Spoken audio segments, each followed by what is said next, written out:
Perkenalkan, nama saya Nunung Sarantini. Ini 11221 dari kelas C. Jadi pada video ini saya akan menjelaskan materi struktur data terkait TRIS.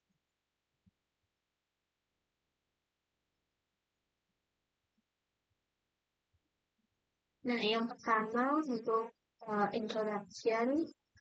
Nah, jadi di sini merupakan struktur data non-linear, menyediakan algoritma yang lebih cepat untuk pencarian dan pengambilan data dibandingkan dengan struktur data linear, array, atau linked list. Dia menyediakan presentasi data yang alami, yang secara inheren bersifat hierarkis. Nah, jadi di sini itu terdapat sebuah gambar atau pohon silsilah sebuah keluarga. Nah, jadi gambar ini itu merupakan pohon silsilah keluarga dari keturunan Abraham yang dicatat dalam Kitab Kejadian pasal 25 sampai 26. Nah, di sini Abraham itu memiliki anak yaitu Ismail, Ishak, Sintan, Yoksan, Medan, Midian, Isbak, dan Soa. Nah, kemudian Ismail di sini juga memiliki anak, Ishak juga demikian. Nah, di sini Ishak punya anak Esau dan Yakob. Nah, di mana Esau dan Yakob ini juga memiliki anak.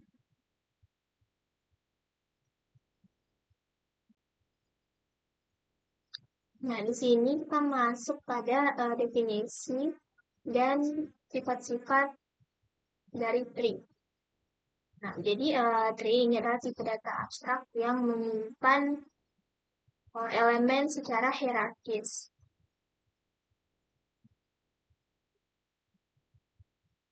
Nah, dengan pengecualian elemen paling atas, setiap elemen dalam pohon memiliki elemen induk dan 0 atau lebih elemen anak. Selanjutnya, elemen paling atas dari pohon itu disebut root atau akar dari pohon. Nah, kalau secara formal didefinisikan tree T sebagai sekumpulan node yang menyimpan elemen sedemikian rupa sehingga node-node tersebut memiliki hubungan Harenschel yang memenuhi sifat-sifat berikut. Nah, jika T tidak kosong, ia memiliki sebuah node khusus yang disebut akar atau root dari T yang tidak memiliki induk. Selanjutnya, setiap node P dari T yang berbeda dari akar memiliki node induk yang unik. W. Setiap node dengan induk W adalah anak dari W. Nah, perlu dicatat bahwa menurut definisi kita, tree itu bisa kosong, yang berarti tidak memiliki node. Nah, konvensi ini juga merupakan kemungkinan kita untuk mendefinisikan tree secara rekursif. Dua node yang merupakan anak dari parent yang sama disebut saudara atau sibling. Node P adalah eksternal jika P tidak memiliki anak. Nah, node P adalah internal jika memiliki satu atau lebih anak. Node eksternal juga dikenal sebagai daun atau leaves. Node 2 adalah leluhur atau ancestor dari node P jika U sama dengan P atau U adalah leluhur dari induk P.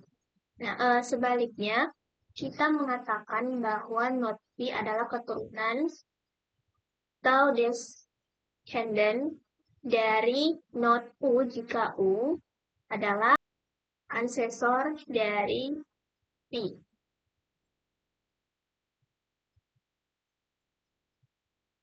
Nah, X dari pohon C P adalah sepasang not U P sedemikian rupa sehingga U adalah induk dari P atau sebaliknya.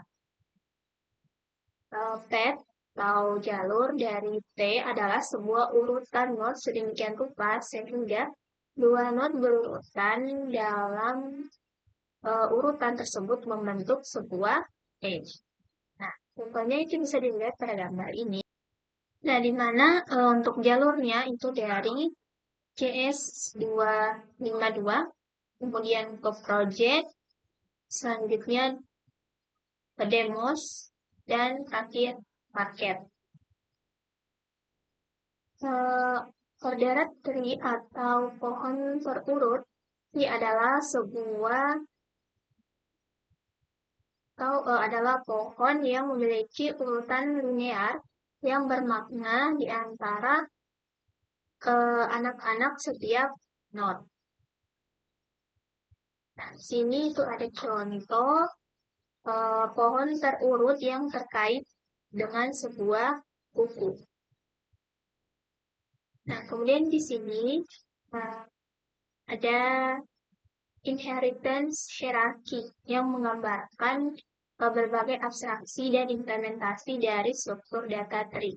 Nah, dalam hierarki ini ada pohon umum atau tree, kemudian ada binary tree dan linked tree. Nah, pohon linear atau binary tree ini bisa diimplementasikan sebagai array binary tree atau linked binary tree. Nah, sementara pohon yang terhubung atau linked tree ini bisa diimplementasikan sebagai linked tree.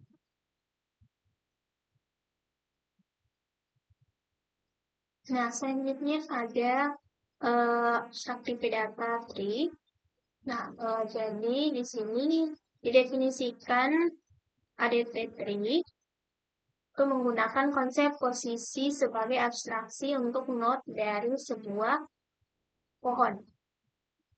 Nah, sebuah elemen disimpan di setiap position dan position tersebut itu memenuhi hubungan parenthetical yang mendefinisikan struktur pohon. Nah, sebuah objek posisi untuk pohon mendukung metode itu misalnya di sini P dot elemen. Nah, mengembalikan elemen yang disimpan di posisi P. Kemudian tree ADT ini mendukung metode akses, metode aksesor seperti berikut. Ada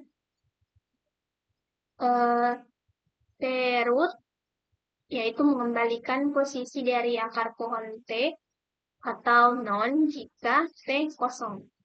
Kemudian ada T.root, ini mengembalikan true jika posisi T adalah akar dari pohon T. Kemudian ada T-parent, ini mengembalikan posisi dari induk T atau non jika adalah akar dari T. Kemudian ada T.children. Nah, ini mengembalikan jumlah anak dari posisi T. Nah, selanjutnya T.children Ini menghasilkan iterasi dari anak-anak posisi P. Kemudian ada T is if. Ini mengembalikan true jika posisi P tidak memiliki anak.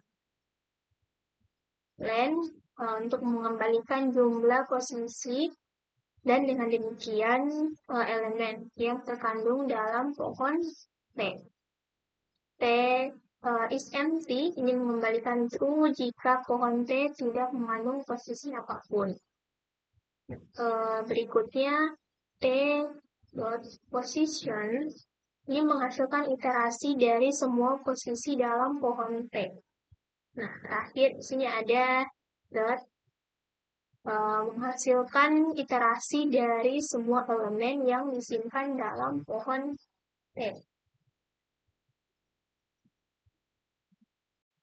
Nah, yang selanjutnya itu ducting. Jadi, ini merupakan cara pemrograman di mana sebuah objek yang dilewatkan ke dalam sebuah fungsi atau metode mendukung semua tanda tangan metode dan atribut yang diharapkan dari objek tersebut pada saat runtime. Yang berikutnya, tipe objek itu sendiri tidak penting.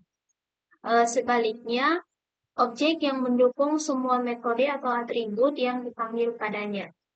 Nah, karena alasan ini, Dux typing kadang-kadang dilihat sebagai cara berpikir daripada tipe sistem type.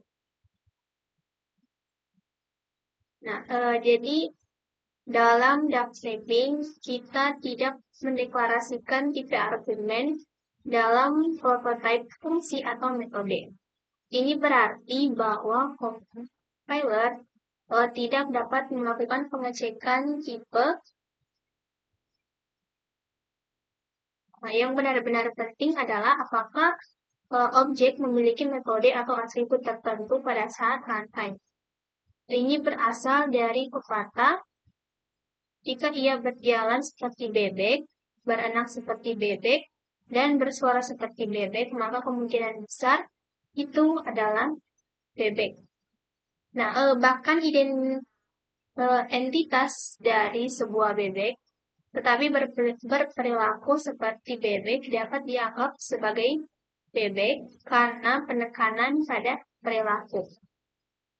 Sebagai analogi, untuk bahasa pemrograman, tipe dari sebuah objek tidak penting selama ia berperilaku seperti yang diharapkan. Nah, selanjutnya ada abstract base class for any data structure. Nah, atau kelas dasar abstrak untuk struktur data tree. Di sini kita mengikuti Dux typing dengan menyediakan kelas dasar abstrak dan beberapa subkelas konkret yang mewarisi dari kelas dasar ini. Nah, kelas dasar terdiri dari kelas posisi bersarang atau nested position class dengan abstrak metode abstrak. Nah, beberapa metode abstrak, kemudian ada beberapa metode konkret, yaitu isRoot, isLive, dan isEmpty. Nah, tidak ada sebuah instance langsung yang dibuat untuk abstrak base class ini. Nah, jadi di sini ada sebuah codingan di mana kelas tree ini adalah kelas atau abstract base class yang mewakili struktur tree atau struktur pohon. Jadi kita coba dulu buat di Visual Studio Code.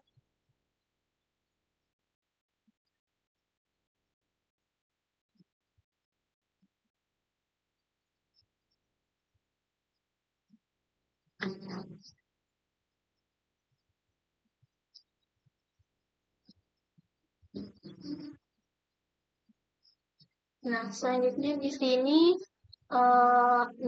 buat untuk nested position class, yaitu class position.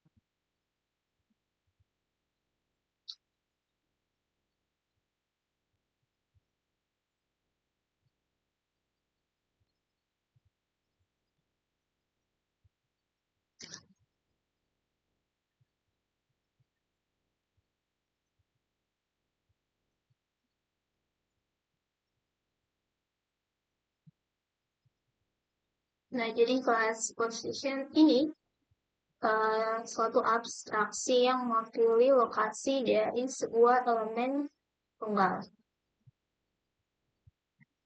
Nah, untuk fungsi elemen,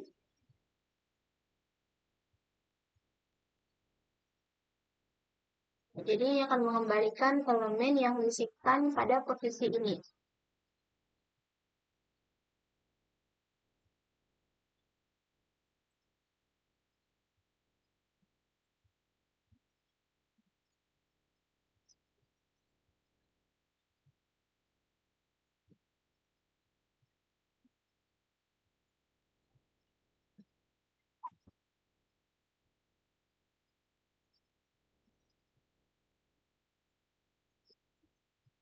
Nah, kemudian untuk yang REST Node Implemented ini akan atau untuk implementasinya oleh subclass. Jadi untuk selanjutnya metode exit. Nah, jadi ini mengembalikan true jika posisi lain mewakili lokasi yang sama.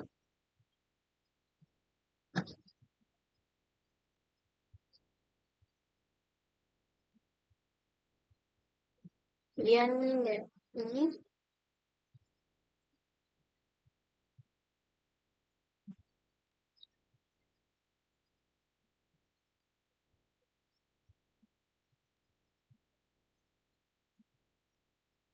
mengembalikan true jika posisi lain tidak mewakili lokasi yang sama. Dan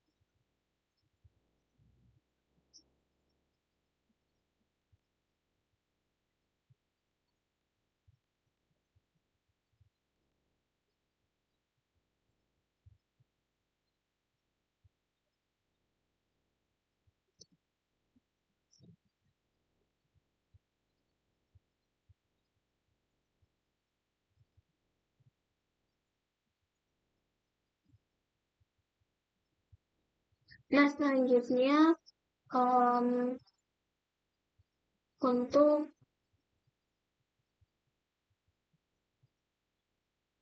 metode abstrak yang harus didukung oleh subclass concrete.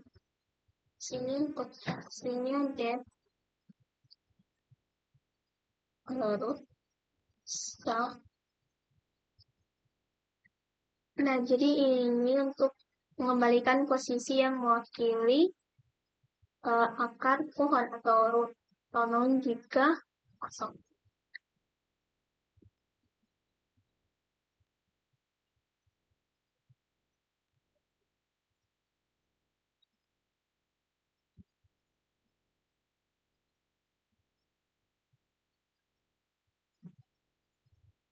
Kemudian fungsi selanjutnya, metode selanjutnya, def parent.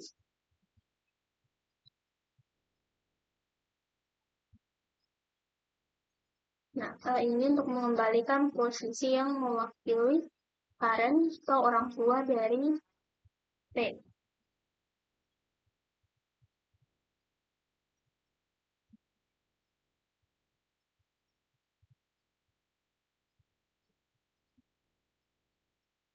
Selanjutnya, metode the num children.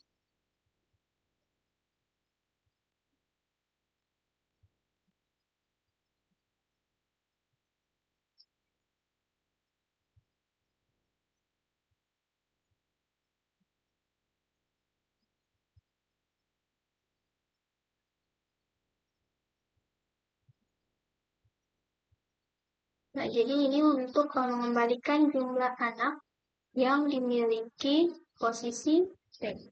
Nah, untuk ini sepertinya ada yang salah ketik.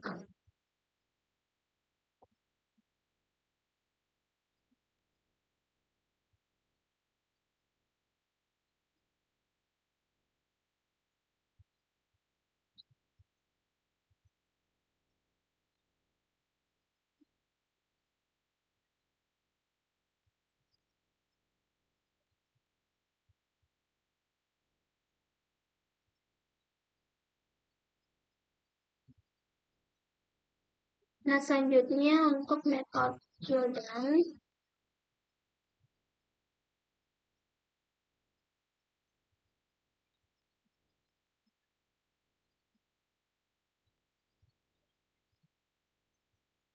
ini untuk mengembalikan literasi dari anak yang dimiliki posisi P.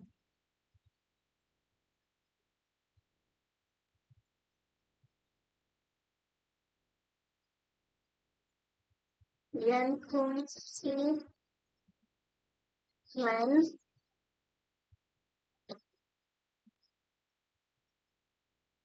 mengembalikan jumlah total elemen dalam grid.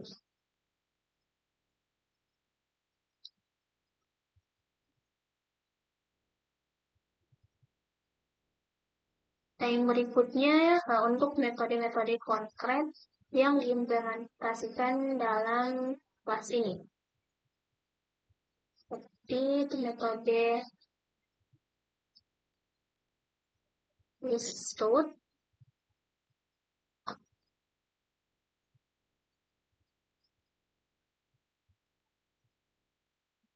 mengembalikan rule jika posisi P mewakili akar pohon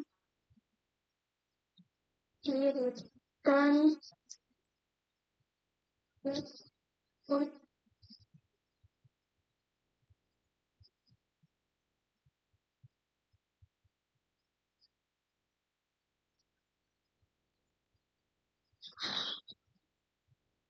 kemudian metode display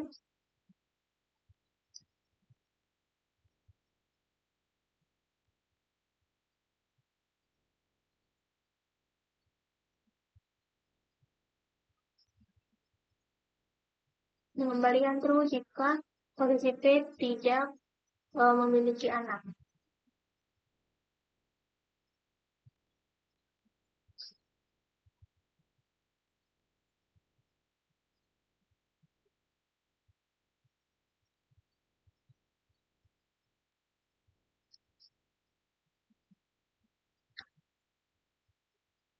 Kemudian yang terakhir instinktif.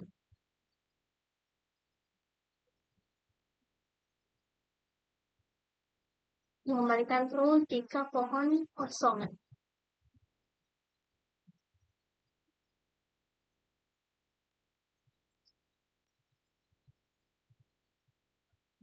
Nah, jadi seperti ini.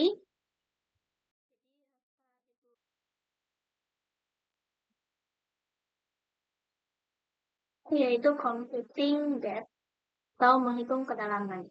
Nah, kalau misalnya P ini adalah posisi dari sebuah simpul pada pohon P. Kemudian kedalaman dari P adalah jumlah ancestor atau nenek moyang dari P. Tidak termaksud P itu sendiri. Kedalaman dari akar P adalah 0 karena akar tidak memiliki ancestor. Oke, yang berikutnya kedalaman dari P juga dapat didefinisikan secara rekursif sebagai berikut. Nah, jika P adalah akar, maka kedalaman P adalah 0. Nah, bisa dilihat di sini, nah di mana P ini itu merupakan akar. Jadi, kedalaman dari P ini adalah 0. Selanjutnya, jika tidak, maka kedalaman P adalah 1 ditambah kedalaman dari induk. Nah, sini. Nah, contohnya itu seperti ini. Jadi untuk setiap node yang bukan root, itu ditambahkan 1 ke dalam induknya. Jadi di sini itu bertambah 1. Dan juga di sini 2. Kenapa? Karena awalnya di sini induknya 1, maka ditambah 1 sehingga kedalamannya itu 2.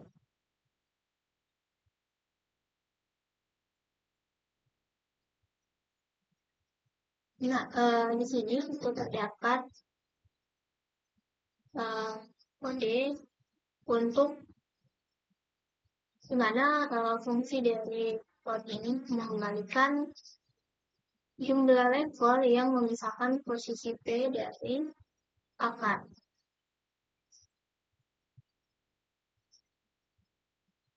Jadi saya coba buat dulu ya, masukkan.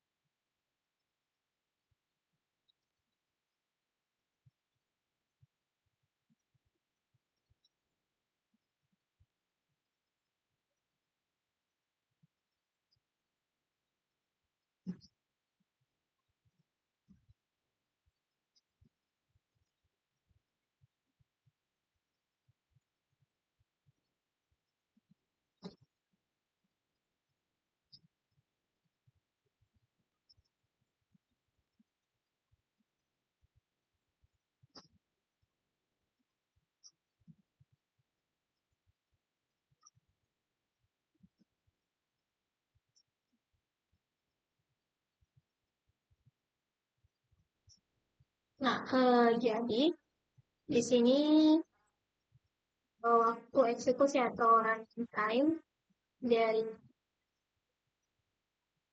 prinsip P untuk posisi P adalah big O dalam kurung DP plus 1, di mana DP ini menunjukkan kedalaman dari P dalam pohon P. Nah, karena algoritma melakukan langkah rekursif dengan waktu konstan untuk setiap aksesor dari P. Yang berikutnya, detektif ini berjalan dalam waktu kasus terburuk big O(n), di mana N adalah total jumlah posisi dalam T. Nah, karena sebuah posisi di T dapat memiliki kedalaman N-1 jika semua simpul membentuk satu cabang tunggal.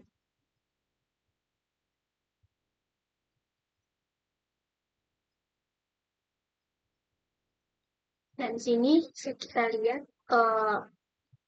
dua pohon dan bagaimana metode deep berfungsi untuk menghitung kedalaman node dari root atau dari akar. Nah, pohon kiri itu memiliki jumlah node 5 dengan kedalaman maksimumnya itu 4. Kemudian yang kanan jumlah node-nya itu sama 5, di mana kedalaman maksimumnya itu 2. Kalau dilihat secara visual, pohon kiri itu lebih dalam dibandingkan pohon kanan. Ini menunjukkan bahwa node terjauh dari root memiliki lebih banyak level node di antara mereka. Selanjutnya, concrete thinking.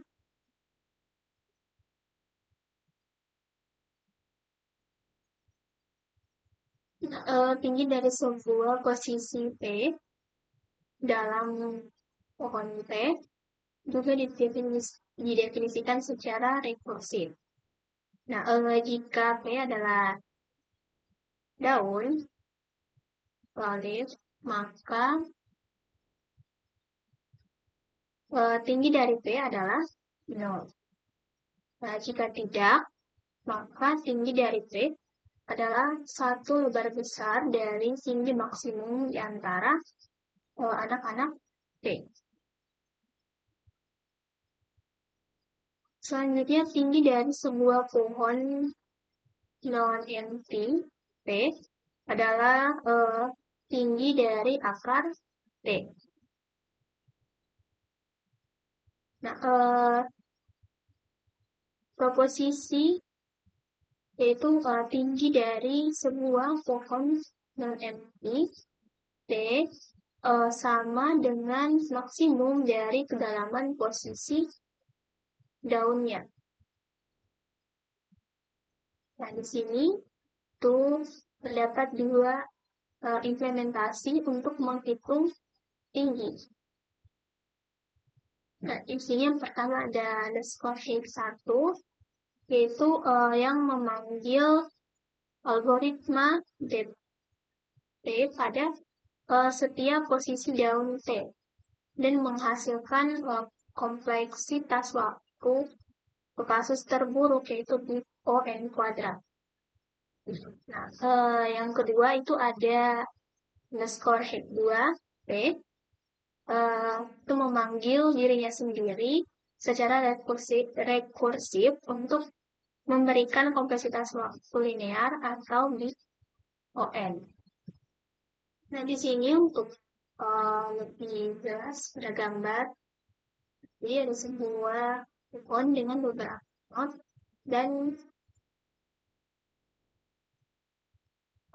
penjelasannya terkait tinggi dan gerakan dari not tersebut. Di sini not dengan sama dengan 2 ini adalah root dari pohon. Tinggi dari akar 2 karena jarak dari akar ke daun terjauh itu adalah 2. Sedangkan untuk H sama dengan 1, ini adalah not dari anak dari root. Nah, tinggi dari not ini adalah 1 karena jarak dari not ini ke daun terjauh itu 1. Nah, untuk yang H sama dengan 0, ini adalah daun atau not leaf node. Jadi leaf node ini node yang tidak memiliki anak. Nah, ini ya.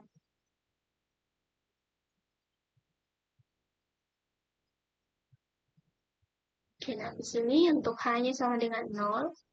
Nah, tidak ada, karena sudah tidak ada lagi channel node di bawahnya.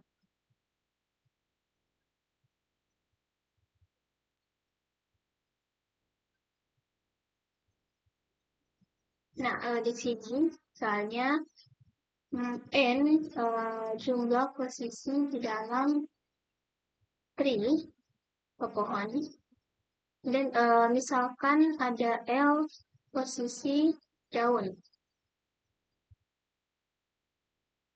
Nah, maka waktu komputasinya yaitu big O dalam kurung N ditambah sigma P elemen E dalam kurung DP plus 1. Setiap panggilan ke fungsi dep memiliki waktu konstan.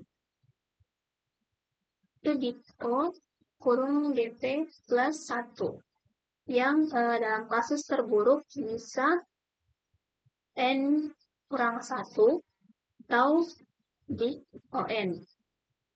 Nah, jadi sigma P elemen L dalam kurung DP plus 1 alfa N kuadrat. Nah, jadi kompleksitas waktu kasus terburuk dari fungsi underscore H1 adalah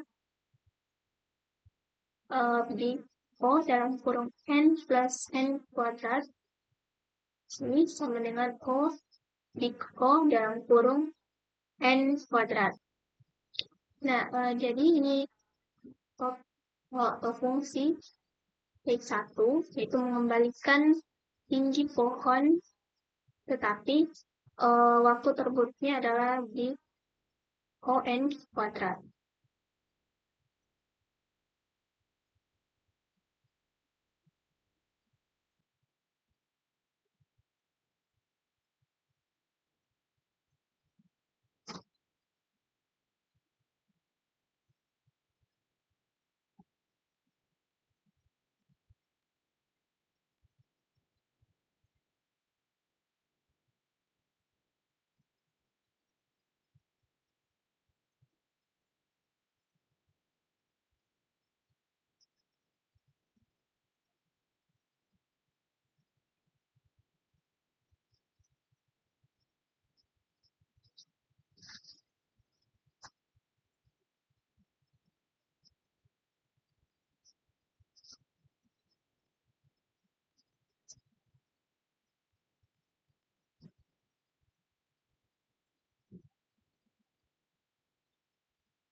Nah, jadi di sini terdapat dua kasus pohon yang memiliki jumlah not sama yaitu 5 dan jumlah daun itu berbeda. Nah, di mana di sini itu bertujuan untuk menghitung kompleksitas waktu dalam mencari kedalaman pohon. Nah, untuk kasus pertama, sini N sama dengan 5 dan L itu sama dengan 3.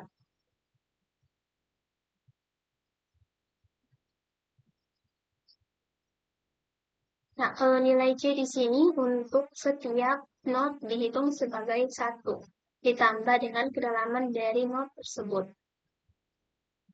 Untuk total waktu komputasi T, itu dihitung sebagai jumlah dari semua nilai C. Nah, di sini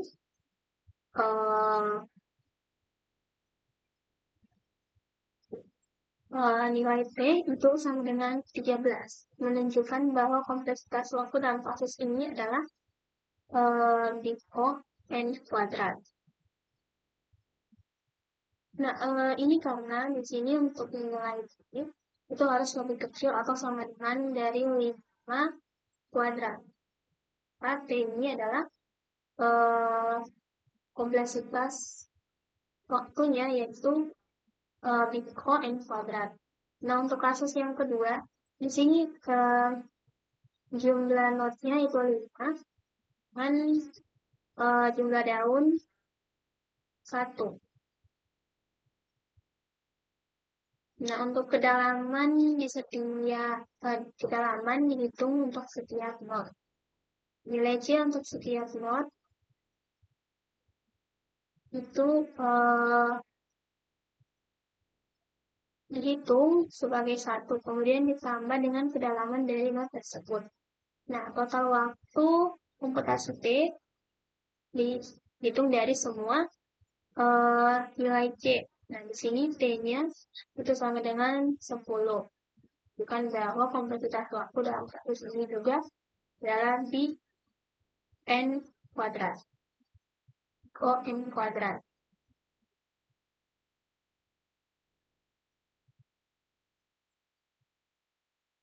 Nah, yang berikutnya untuk underscore head 2. Nah, dua ini itu memberikan performa waktu terburuk itu di ON. Nah, ini berjalan dalam mode top down. Nah, children P ini berjalan dalam waktu big O CP plus 1, mana CP menentukan jumlah anak dari P. Dan skor H2 ini menghabiskan waktu di O dalam kurung CP plus 1 di setiap posisi P untuk menghitung maksimum Jadi, waktu berjalan keseluruhannya adalah big O dalam kurung sigma dari dalam kurung CP plus 1 sama dengan big O N plus sigma dari P CP sama dengan big O dalam kurung N plus N kurang 1. Ini maka merupakan big ON.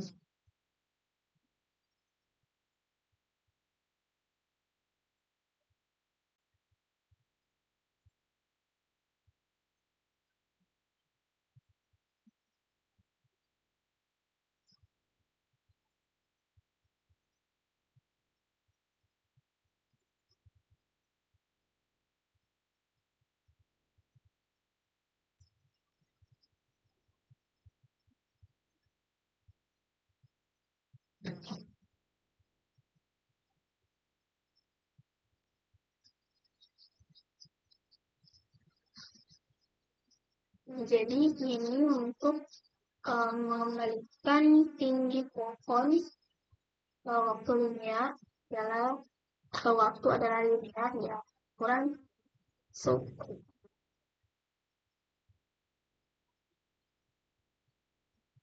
Jadi uh,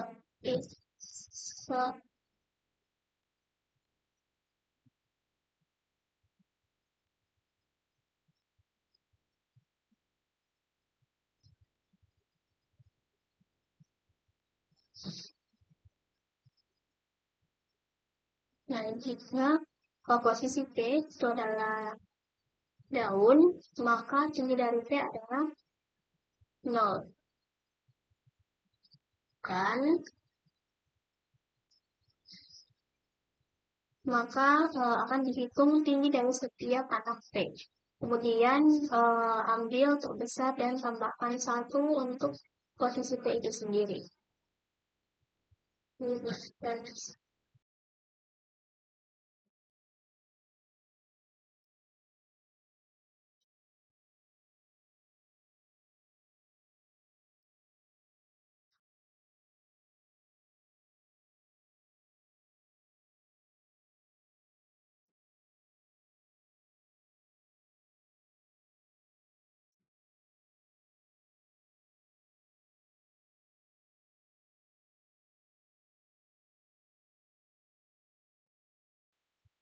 Di sini ada proposition dan justification.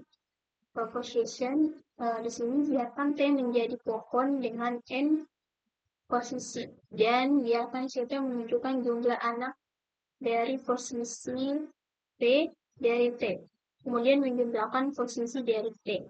Nah, yaitu P dalam bersama dengan N kurang 1. Nah, justification, jadi setiap posisi dari T dengan jumlah pengecualian dari root adalah anak dari posisi lain. Dan dengan demikian berkontribusi 1 unit ke jumlah atas.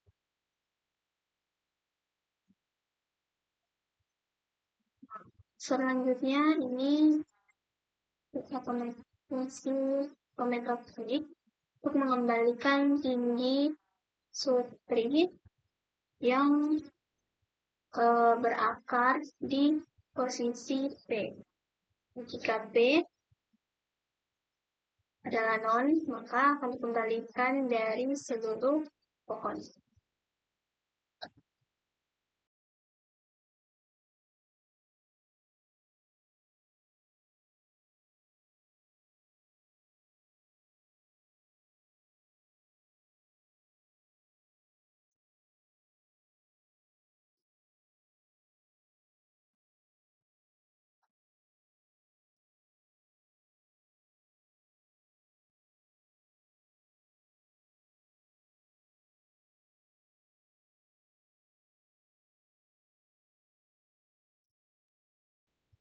Di sini mulai rekursi untuk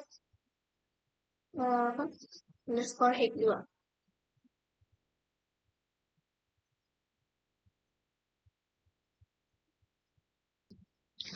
Nah, selanjutnya di sini terdapat dua gambar pohon biner dengan total simpulnya UN sama dengan 5 pada masing-masing pohon. Setiap simpul memiliki sejumlah anak tertentu yang ditandai dengan CP atau P itu adalah posisi simpul tersebut. Nah, untuk yang kiri ini C1 sama dengan 2, ini berarti simpul akar memiliki 2 anak. C2 di sini 0 karena simpul tidak memiliki anak. C3 ini sama dengan 2. Di sini itu memiliki 2 anak. Dan C4 itu memang simpul. Kemudian simpul keempat simpul sama dengan 0 karena simpul keempat ini tidak memiliki anak. C sama dengan 0. C5 di sini simpul kelima tidak memiliki anak. Jadi total anak di pohon ini itu adalah 4. Nah, sedangkan pohon kanan itu C1-nya sama dengan 1. Kemudian simpul kedua di sini memiliki 1 anak. Simpul ketiga memiliki 1 anak. Simpul keempat memiliki 1 anak. Dan simpul kelima memiliki tidak memiliki anak. Maka jumlah total anak di pohon ini itu ada 4. Nah, untuk selanjutnya yaitu terkait binary tree atau pohon biner. Binary tree ini adalah pohon yang teratur dengan properties berikut. Nah, setiap node memiliki panjang atau memiliki paling banyak 2 anak. Nah, berikutnya setiap node itu dilabeli sebagai anak kiri atau anak kanan. Anak kiri itu mendahului anak kanan dalam urutan anak-anak dari sebuah node. Untuk subtree yang berakar pada anak kiri atau anak kanan dari node interval V disebut sebagai subtree kiri atau subtree kanan masing-masing dari V. Berikutnya, pohon biner dikatakan tepat jika setiap node memiliki 0 atau 2 anak. Pohon seperti ini juga disebut sebagai pohon biner penuh. Jadi, dalam pohon biner yang tepat, setiap node internal memiliki tepat 2 anak. Pohon biner yang tidak tepat disebut introvert atau tidak tepat. Untuk contohnya, ini ada 2. Misalnya yang pertama pohon decision tree. Pohon keputusan adalah pohon biner tepat yang diperoleh dengan memutuskan hasil berdasarkan rangkaian pertanyaan ya tidak. Selanjutnya itu ekspresi aritmatika dapat diwakili oleh pohon biner di mana daun kulit itu dikaitkan dengan variabel dan konstanta dan node internal adalah bloknya. Nah, jadi ini merupakan 2 contoh pohon biner dari contoh yang sebelumnya telah disebutkan. Ini pohon keputusan atau division tree. Dimana ini untuk pemberian nasihat investasi. Ya, untuk pertanyaan pertama yaitu Are you nervous? Nah, jika jawabannya yes atau iya, maka disarankan untuk menggunakan saving account atau rekening tabungan. Nah, jika jawabannya tidak, maka akan masuk ke pertanyaan berikutnya, yaitu will you need to access most of the money within the next 5 years? Nah, kemudian di sini akan diberikan lagi pilihan ya atau tidak. Nah, jika iya, maka akan disarankan untuk menggunakan money market fund. Nah, jika tidak, pertanyaan selanjutnya yaitu are you will space in exchange for sugar space returns? Jika iya, maka disarankan untuk menggunakan stock portfolio. Kemudian jika jawabannya no, maka disarankan untuk menggunakan diversified portfolio with stock, bond, and short-term instrument. Nah, jadi ini merupakan contoh untuk pohon keputusan. Yang selanjutnya ada pohon linear untuk representasi ekspresi aritmatika. Nah, jadi setiap not dalam pohon ini itu adalah operator aritmatika seperti tambah, kurang, kali, dan bagi. Dan setiap daun adalah angka. Seperti ini. Nah, jadi pohon ini merepresentasikan ekspresi aritmatika seperti 3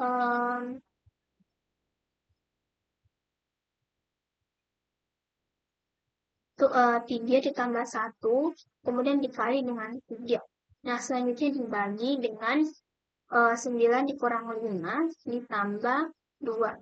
Selanjutnya dikurang dengan 3 dikali 7 kurang 4. 7 kurang 4.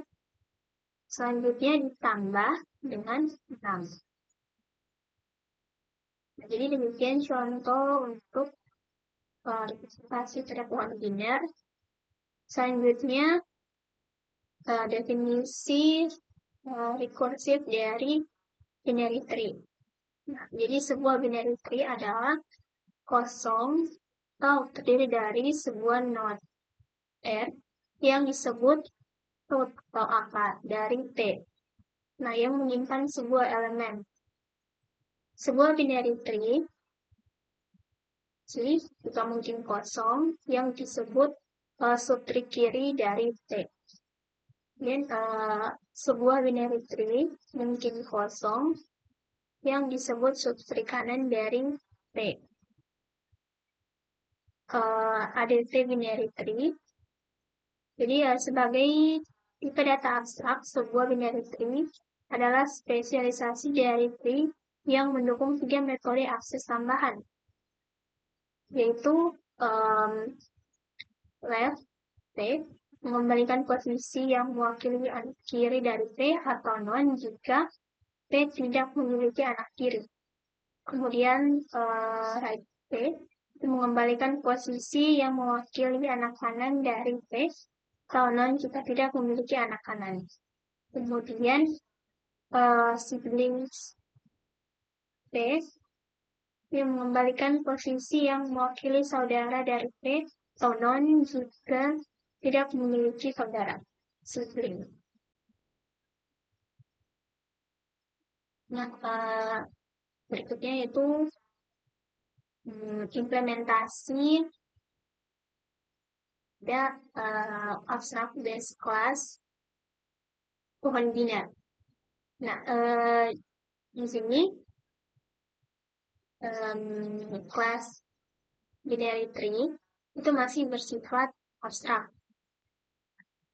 Ini bisa dilihat kelasnya. Kemudian kelas ini itu mewarisi properti dari kelas tree.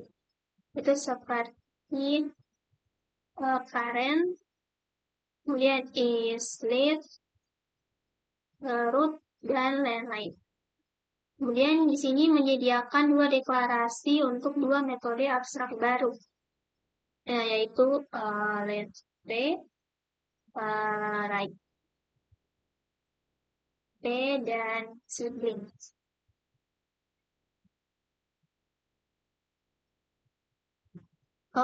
Sorry, hanya untuk left, P dan right. Nah, jadi left ini posisi anak kiri dan right untuk posisi anak kanan. Nah, untuk di sini itu menyediakan implementasi konkret untuk dua metode, yaitu sibling dan children. Nah, sibling ini anak dari orang tua P. Kemudian untuk yang children, ini adalah generator untuk anak-anak yang terurut dari sebuah node.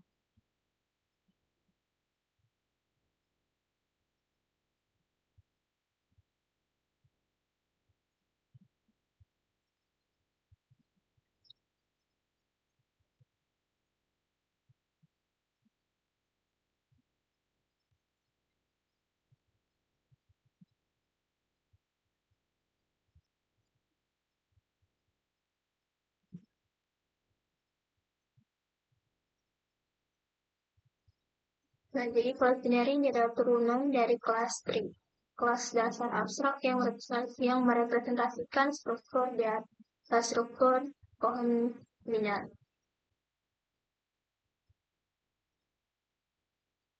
Fungsi lab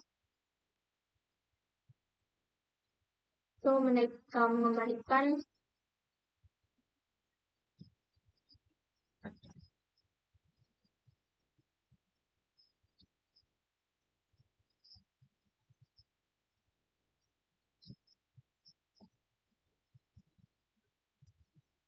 fungsi dari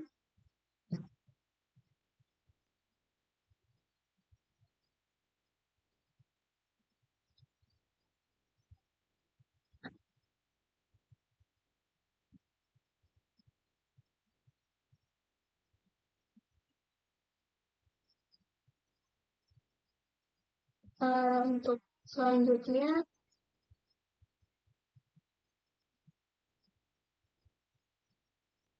density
jadi yang fungsi children.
Jadi seperti ini untuk kelas binary tree.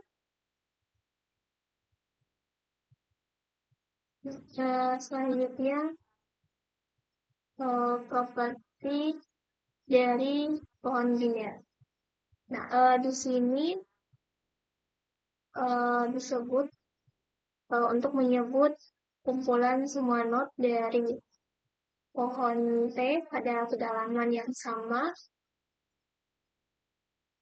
D sebagai level dari sebagai level D dari T. Artinya semua node yang berada pada tingkat kedalaman sama dalam pohon biner disebut sebagai level D. Nah, misalnya node yang berada di kedalaman 0. Nah, ini itu adalah root atau node yang berada di kedalaman 1 adalah anak dari root dan seterusnya. Nah, secara umum level D itu memiliki paling banyak 2 kuadrat D node. Nah, ini berarti jumlah maksimum node pada level D itu adalah 2 pangkat D. Nah, contohnya itu bisa dilihat di sini pada gambar. Nah, level 0 D-nya itu sama 0, D sama dengan 0. Nah, hanya ada 1 node. Nah, untuk level 1, maka D sama dengan 1, di sini terdapat 2 node. Nah, kemudian pada level 2, ini D-nya sama dengan 2, maka terdapat 4 node. Kemudian pada level 3, D sama dengan 3, terdapat 8 node. Jadi seperti itu. Selanjutnya, jumlah maksimum node pada level pohon biner itu bertambah secara eksponensial saat kita turun ke bawah pohon. Ini berarti ya menunjukkan seiring dengan bertambahnya kedalaman pohon, jumlah node pada setiap level itu bertambah dengan sangat cepat atau secara eksponensial. Yang berikutnya proposition 8.8. Nah, di sini misalkan T itu menjadi pohon biner yang tidak kosong. Dan misalnya N elemen NI dan K ini menunjukkan jumlah simpul eksternal.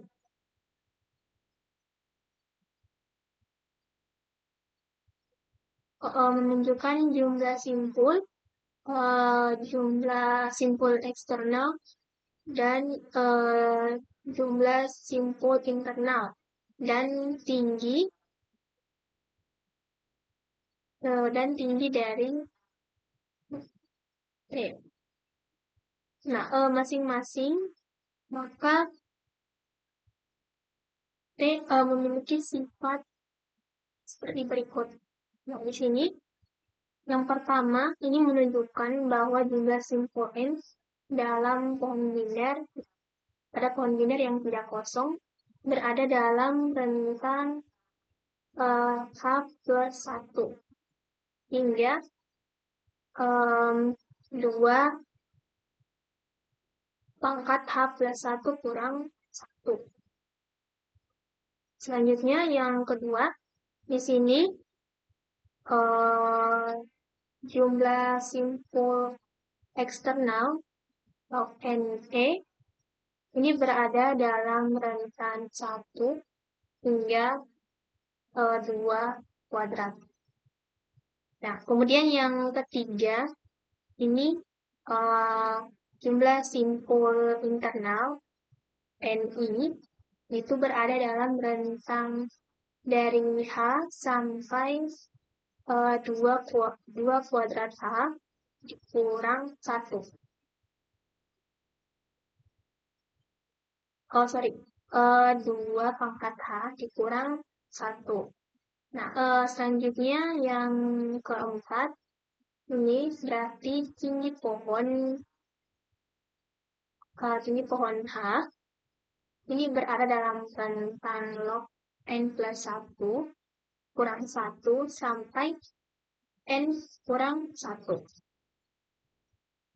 Selain itu, jika T adalah pohon binar yang proper atau memiliki semua simpul internal dengan 2 anak, maka T memiliki sifat-sifat sebagai berikut. Nah, di sini jumlah simpul N itu berada dalam rentang 2H plus 1 hingga 2 pangkat H plus 1 kurang 1. Selanjutnya, jumlah simpul eksternal NE itu berada dalam rentang H plus 1 hingga 2 pangkat H. Kemudian, jumlah simpul internal NI berada dalam rentang H hingga 2 pangkat H kurang 1. Nah, yang terakhir, ini tinggi pohon H itu berada dalam rentang log n plus 1 kurang 1 hingga n kurang 1 per 2.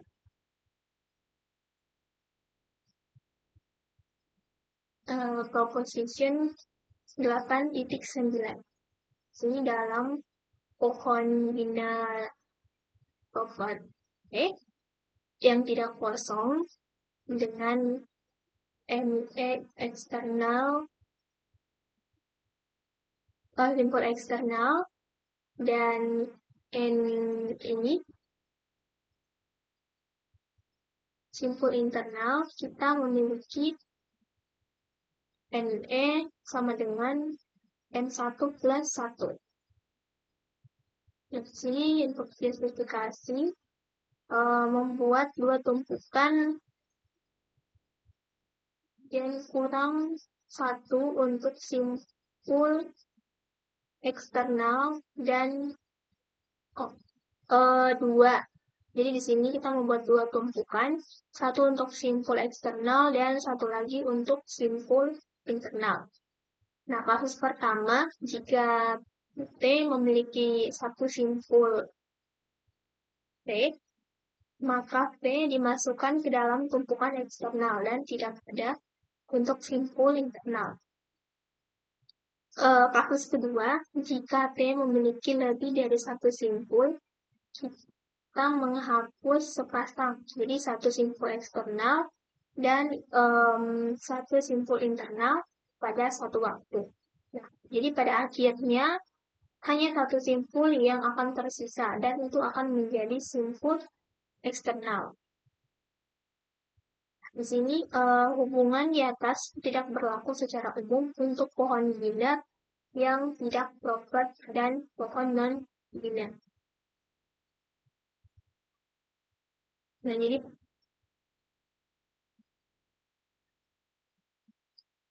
di mana pohon binar proper ini adalah pohon binar yang setiap simpulnya itu setiap simpul internalnya itu memiliki tepat 2 anak. Nah, untuk justifikasi ini menunjukkan bahwa dengan menghapus sepasang simpul eksternal dan internal dari pohon binar proper, kita akan selalu berakhir dengan 1 simpul eksternal. Oleh karena itu, jumlah simpul eksternal selalu 1 lebih banyak daripada jumlah simpul internal. Nah, gambar di sebelah sini, gambar ini itu menunjukkan ilustrasi dari proses penghapusan pasangan simpul eksternal dan internal.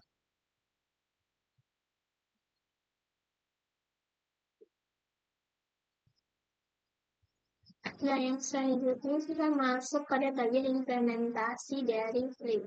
Nah, untuk implementasi ini akan membahas terkait linked structure for binary space atau um, linked struktur linked untuk kohan biner.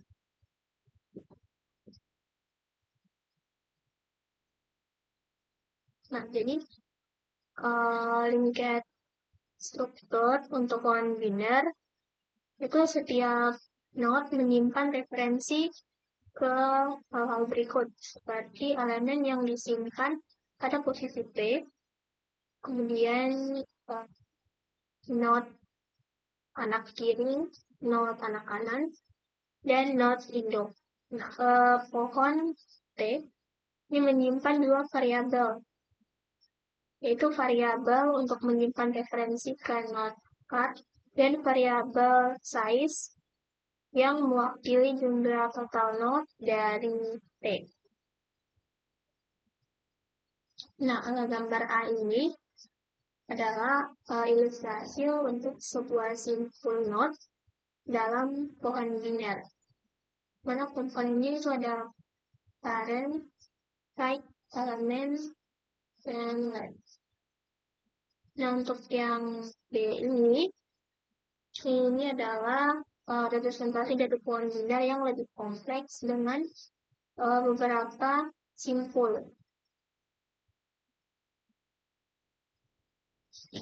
Nah, selanjutnya implementasi Python untuk struktur untuk linked binary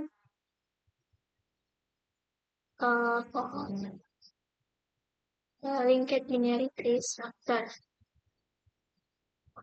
Subclass dari kelas binary tree itu mendefinisikan dua kelas bersarang, yaitu class underscore node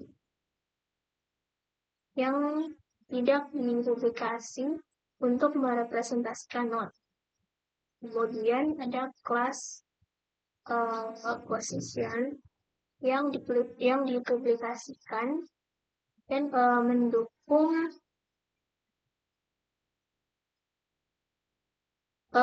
yang membungkus node dan diwarisi dari kelas tree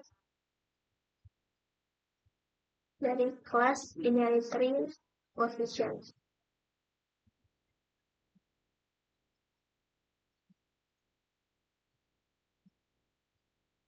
Kemudian di sini itu menyediakan dua metode utilitas, yaitu underscore validity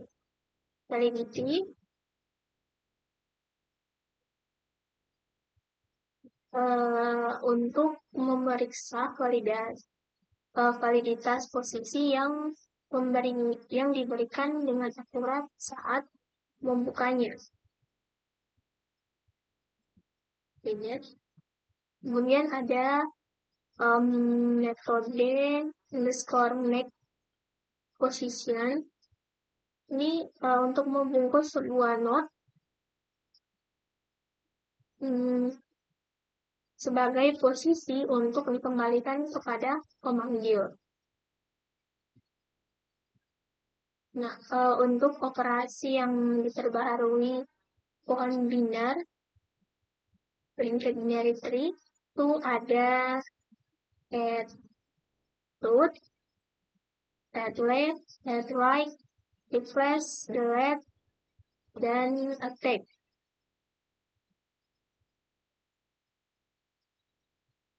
Jadi, saya akan coba untuk implementasi menggunakan Python.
Nah, selanjutnya kita akan buat untuk contoh penggunaan dari lingkar hidroelektrik.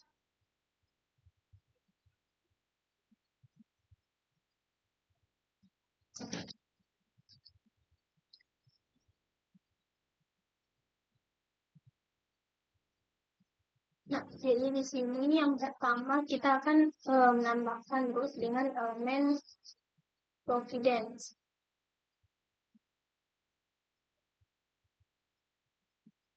Kemudian selanjutnya di sini menambahkan anak kiri dengan elemen Chicago. Kemudian menambahkan anak kanan dengan elemen Seattle. Kemudian di sini selanjutnya menambahkan anak kiri di Chicago dengan elemen Baltimore. Nah, kemudian yang ini menambahkan anak kanan dari Chicago dengan elemen New York. When you cetak.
Nah, jadi hasilnya itu seperti ini.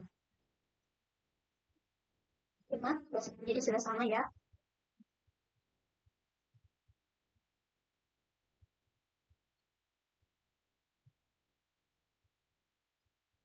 Nah, selanjutnya di sini ada contoh juga penggunaan link chat ini dengan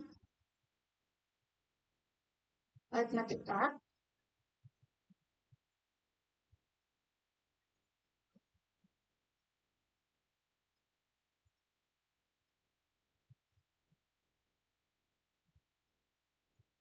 Nah, di sini yang pertama itu menambahkan root dengan elemen garis mendatar atau operasi kurang. Nah, kemudian yang selanjutnya ini menambahkan kanan kiri dengan elemen bagi. Kemudian selanjutnya ini menambahkan kanan kanan dengan elemen lambda. Kemudian menambahkan kanan kiri dari bagi dengan elemen kali. Selanjutnya yang ini menambahkan anak kanan dari bagi dengan elemen tambah. Nah, selanjutnya yang ini itu untuk menambahkan anak kiri dari tambah dengan elemen kali. Selanjutnya yang ini menambahkan anak kanan dari tambah dengan elemen 6. Selanjutnya yang ini itu untuk menambahkan anak kiri dari X dari kali yang merupakan anak dari bagi dengan elemen tambah. Kemudian yang ini itu menambahkan anak kanan dari kali dari X ini yang merupakan anak dari bagi dengan elemen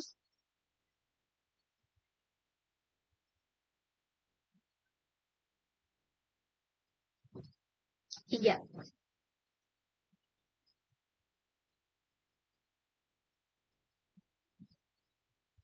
dan tetap siap. Jadi saya akan coba dulu semua.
Saya coba jalankan.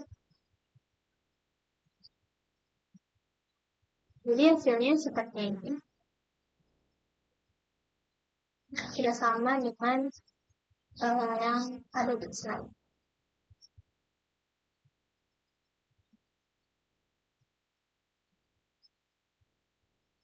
Jadi baik, mungkin sekian video saya terkait penjelasan